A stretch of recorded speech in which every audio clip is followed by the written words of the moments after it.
మేము మిమ్మల్ని ఆహ్వానించము అని చెబితే ఆయన అన్నాడు, నువ్వు ఓడరా నన్ను ఆహ్వానించేదే, నేనే కొత్త మతం పెడతానని చెప్పి బౌద్ధంలోకి వెళ్ళి బౌద్ధంలో కొత్త మతం స్థాపించాడు.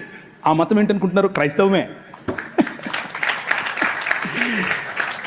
బౌద్ధంలో అనేక రకాలైనటువంటి, ఇప్పుడు వజ్రయాన తీసుకోండి, మహాయాన తీసుకోండి, హీనయాన, అన్ని యానాల్లో కూడా వేరు వేరు మత సంబంధమైనటువంటి పనులు ఉంటాయి.